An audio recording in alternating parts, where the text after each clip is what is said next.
Students, today we are going to study chapter number 8 of Social Science. The name of the chapter is The Glory of Bharat Varsha. Students, the more you know about the past, the better prepared you are for the future. India is a country known for its prosperity and cultural diversity. So today we will try to learn about the richness of our cultural heritage. Because people without the knowledge of their past history, origin, and culture are like a tree without roots. So let's get started the chapter. Introduction. How would we define the glory of our country? There are people in our country following different religions, but still, when it comes to binding these religions, we celebrate Diwali, Eid, Baisakhi, and Christmas with the same zeal and enthusiasm. What does these represent?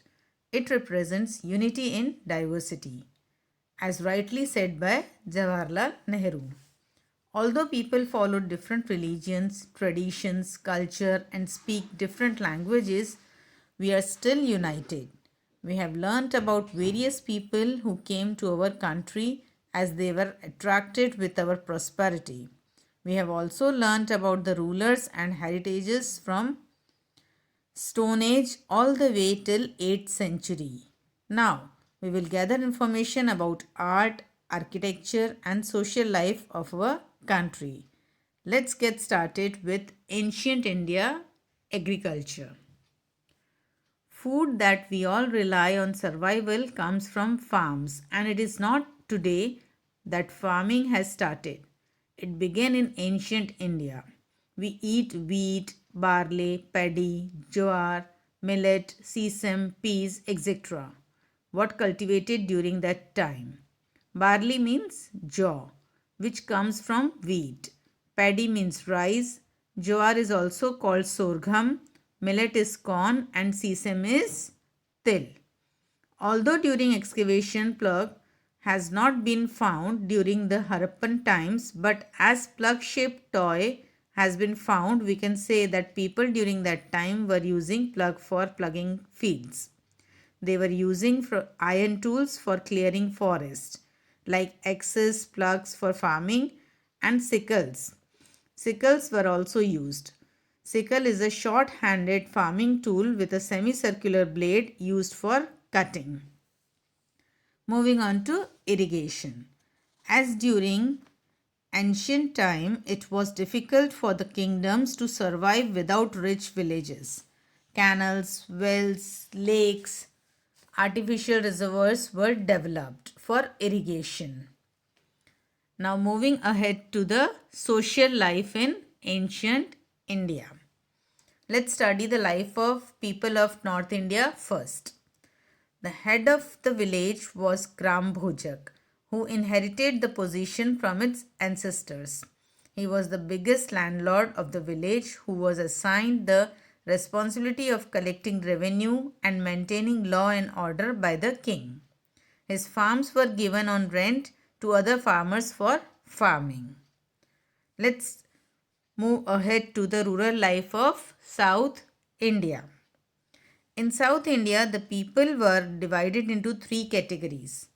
First were the big landlords. They were the people who used to rent their farms to other farmers for farming.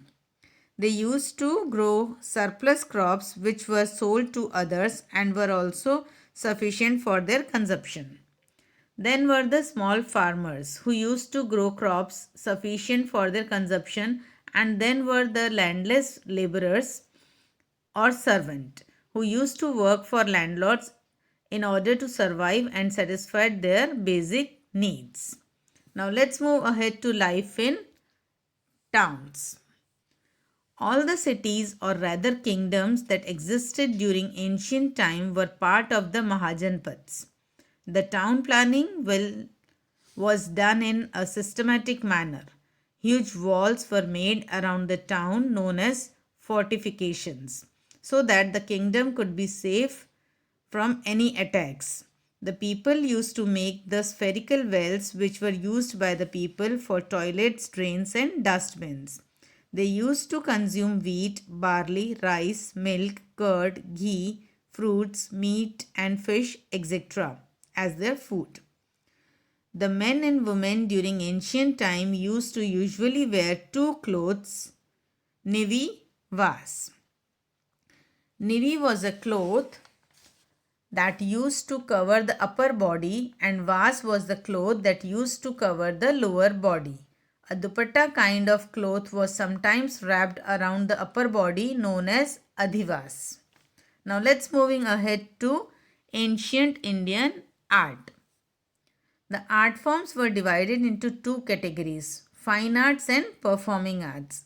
Fine arts was related to the art of creating, which included painting, drawing, literature, architecture, music, clay art, etc.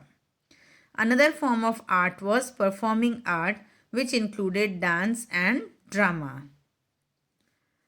So, students, nation's culture resides in the hearts and the souls of its people, and it is not the honor that you take with you, but the heritage you leave behind that matters. With this, I conclude the session here. We will meet you soon again in the next session. Till then, bye bye. Take